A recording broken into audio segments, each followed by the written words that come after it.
So, lads, today, Stephanie White as good as confirmed that Aari McDonald is, in fact, not coming back to the Fever. I think it looks extremely unlikely. Is there a possibility that Aari McDonald comes back to the Fever? Sure. But Stephanie White as good as confirmed it. So, we're going to be looking at this. We're going to be looking at other videos.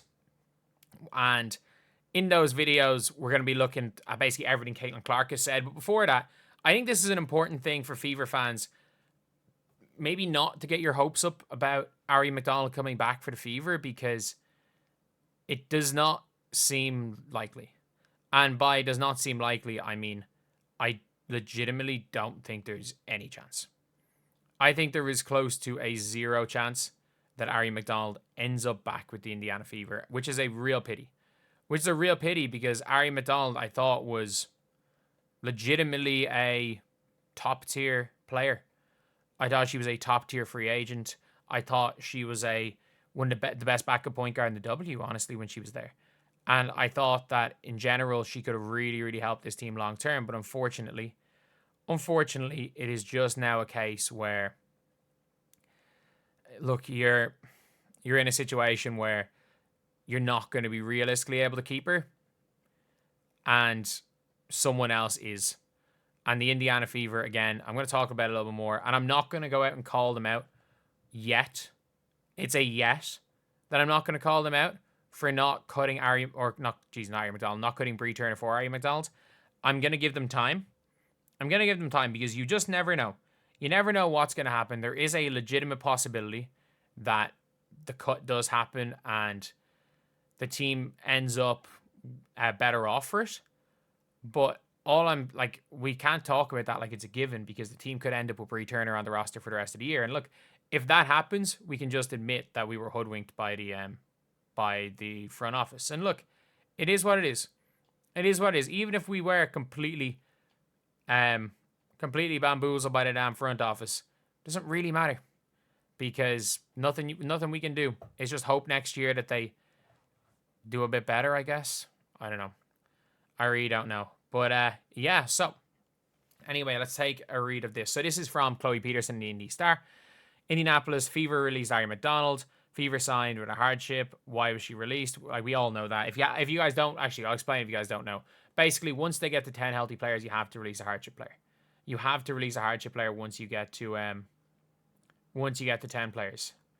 But, yeah, so let's take a listen to what Stephanie White has said about it because this is important. This is important as well. And it's basically, for me, it is as good as them saying, yeah, she's not coming back. Caitlin and Sophie potentially coming back tomorrow. That means you'll have to release Aari. Just how has she impressed over these past few games? How do you hope she can find a spot somewhere? She's going to find a spot. That's not that. I don't think that's a debate right now.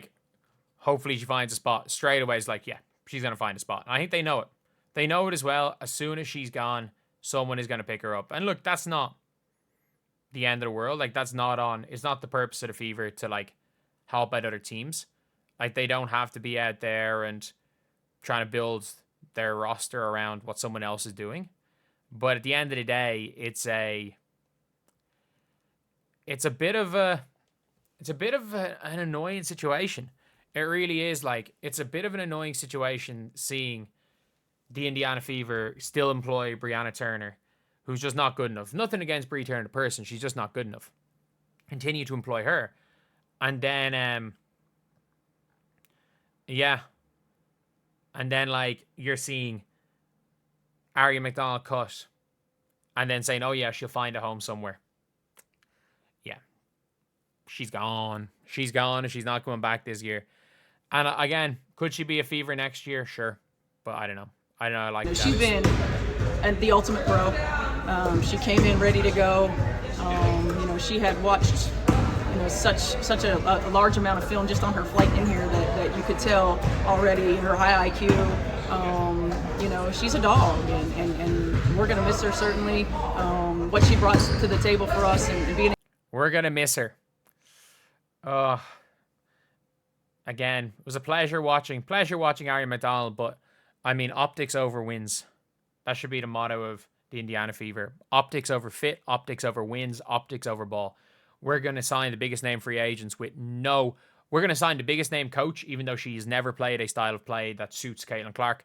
We're going to sign a whole bunch of free agents that don't suit any of our best 3 players, don't suit playing with any of Caitlin Clark, Kelsey Mitchell, or Leah Boston.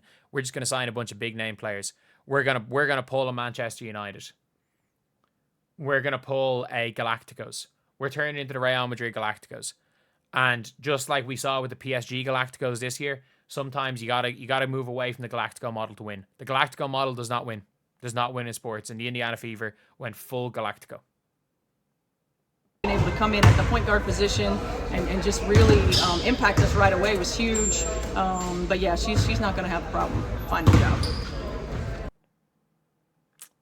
That sounds like she's gone. That sounds like she's gone. It sounds like she's not going to have a problem finding a job. It sounds like they're expecting her to sign for somebody else. And look, at the end of the day, good for her. Good for her.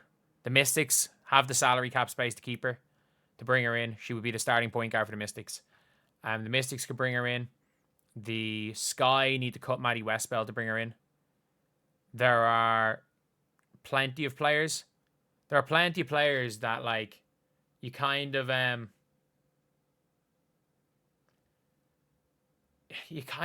to